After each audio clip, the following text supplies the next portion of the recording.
What's up, people? It's your man Urban Lover coming from your mama's basement, baby. And you know what I'm here to talk about, that Golden State Lakers game, baby. What do y'all think about it? First and foremost, I was hyped that even though we might have made a lot of crucial mistakes, we still stayed in the game. All right, I'm going to get right into it. You already know how I'm going to do it. I'm going to hit off with the stats first, then I'm going to go from the bad to the good, because I like to end it on a good note to let you guys know that we got some potential with our players. So with the field goal percentage, they shot 47%, we shot 45%.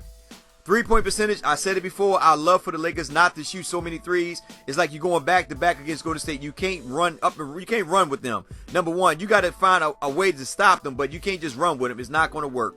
Anyway, they shot 33% from the field. We shot 41% from the field in 3 points. We were 14 for 34. They were 11 for 33. Free throw made attempts, they shot 96%. We shot 56%. Definitely got to work on the free throws. That's a big problem. It's been a problem in the preseason, and I hope it doesn't carry over in the regular season. But at the end of the day, you'll start to see our regular players in there, so we'll see how it goes in the regular season. Right now, preseason just to see who's going to make the team, how the rotation is going to be, you know, it's just basically just see what we have. So I'm not really big about the preseason. Not really mad and upset. I'm just basically pointing out things that we need to correct. That's it. So don't be upset, guys. Don't be alarmed. Don't be saying, okay, we need to do this and that. But there are some changes that need to be done. And I've been saying this since my last videos back in the days. Rebounding, we played pretty good. Rebounding, they had 44. We had 45. Golden State is not a big rebounding team. So just keep that in mind. Assists, they had 34. We had 28. This is our hustle man points. We had 20 assists. We passing the ball a lot more. I love it. They had 12 steals. We had 9, which is not bad. A lot of them steals came off of bad turnovers, bad play. Blocks, they had 8. We had 3. Got to get better on that, guys. We had 2 blocks from Mozgov, which is good, but I'm going to get on him when I get to the player stats. Total turnovers, definitely got to work on that. 22. We had 22. They had 14. Fast break points, they had 20. We had 26, which is good. We actually got on a break. We did a lot of things, but remember, rebounding actually allowed you to get more fast break points. Points in the paint. Reason why they got 50, we have 30. The reason why they got 50 is, number one, they do a lot of unselfish plays. They love to pass the rock. Golden State is a pass happy team. The Lakers are not there yet because we still play ISO plays, and you can see it with a lot of our players. A lot of players, they set screen for people like D'Angelo Russell, Lou Williams, Nick Young, all these guys to get open for open shots. They keep the ball. They try to, get off a pick and roll to get off a jump shot. And we definitely got to work on our passing a little bit more better to find open man for a high percentage shot than actually getting shots where we're forcing shots and not really hitting it. Personal fouls is always what it is.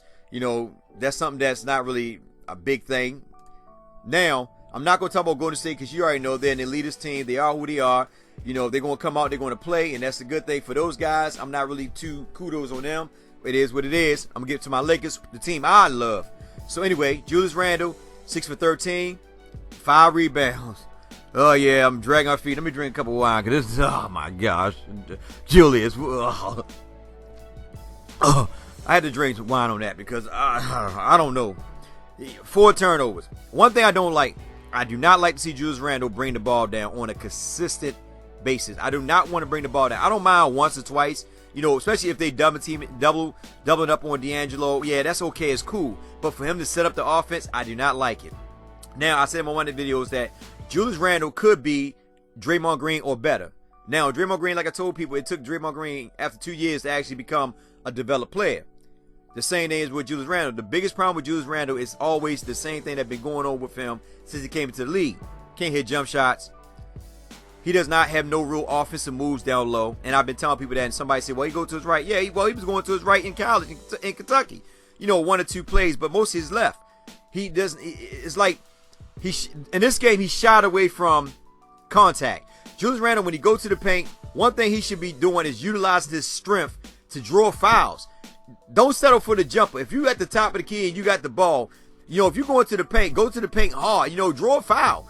This guy didn't go to the free throw line at once. He was 6 for 13, had 12 points, 5 boards. I do not. That's the reason why I do not like him being up top, because when he's up top, it limited his game. Now he's just like an average player. He's not getting no rebounds. He's not, he's scoring, but his scoring is coming from inside the paint. He shot a couple jump shots, probably like what, 4, 5 of them, I think. Only hit like, I think 1. The other one was like clink, clink. They wasn't hitting. So I like to see Julius Randle get back in the paint. Bully beast style, baby. Draw fouls. Get them guys to come down there and play more physical with you. That's your game. Now you're getting away from your game and taking jump shots. I don't like it. Nick Young, man of the hour as always. Been consistent since he been getting playing time. 7 for 13, 5 or 10 behind the 3-point arc. Not really big on the 3-point shot, but at the same time, a lot of them 3-point shots came at the time when we were down, even though you could draw contact and get to the free throw line. Same thing with Nick Young. Don't mind, you played good defense. 2 assists, he had 3 boards, 2 steals. He got out and really played defense. Dude had 19 points. He's been consistent. He's more consistent than Jordan Clarkson right now. I hate to say it, and the one thing about Nick Young is he does have height. And I'll talk about Nick Young when I make a video dealing with Nick Young, as I make a video dealing with all the players, what I see and what I think that we should do in order to go forward as a Laker team and Laker organization. Mozgov moved the feet a little bit better. Still kind of slow a little bit though. But most of them plays came from our perimeter defense. What I mean by that, our guards were not playing good perimeter defense. So Mozgov was coming out, helping them out on the perimeter. Well, not on the perimeter, but as the guards break down and blow past our guards, which are Julius Randle, Lou Williams, DeAndre Russell. They were blowing past. Mozgov went over to help them out. So when Mozgov went over to help them out to pick up their guard or their opponent, what happens is Mozgov's opponent is wide open. So Julius Randle, or whoever it is that's down that position, is supposed to cut over, which is at the end of the day, what hurts the Lakers because our perimeter defense is suspect. It's not as good. And because of that, that's why our interior defense is weak. I got a good opportunity to observe it. Mozgov is kind of slow, but at the same time, our perimeter defense, we need somebody on our perimeter defense who can actually man up and actually play some lockdown defense. Because if you can lock down your player, it takes him out of the game. And not only it takes him out of the game, that means everybody ain't got to rotate to help out each other. Because that's what the biggest problem with the Lakers was, is that every time they go to help each other out, there's somebody wide open. It's like a video game. Somebody's wide open because we need to start playing defense. Offense, we kind of got it, but defense, we got to work on it. Perimeter defense is one of the biggest problems that we have right now. Jordan Clarkson, he was out of sync, 3 for 9. 6 of his shots were from the 3-point arc. Only 3 was inside, inside the perimeter. 3 for 5 from the free throw line. Didn't go there as much. I like to see Jordan Clarkson go back to the paint, go back to his old ways. Don't settle for the 3. Don't be comfortable with the 3. Get out, get to the paint and draw a foul. There's other ways to score, young man. You don't have to always shoot a 3. Only had 11 points. You kind of falling out of the rhythm, buddy. You kind of like, I don't know. Me personally, like I said before, Jordan Clarkson is my man. Him and Larry Nance. I like to see Jordan Clarkson come off the bench with Larry Nance. And speaking of Larry Nance, 5'11", utility man. Come in, do what he gotta do. 3 rebounds, 2 steals. Played a little bit good defense. Actually, he was on that second unit that actually made the run against Golden State. Him, Tariq Black, Ingram, they actually played pretty good defense. And I like it. And that's why I like to see. That's why I like Jordan Clarkson to actually be with that second unit. But anyway, Larry Nance, he played pretty good.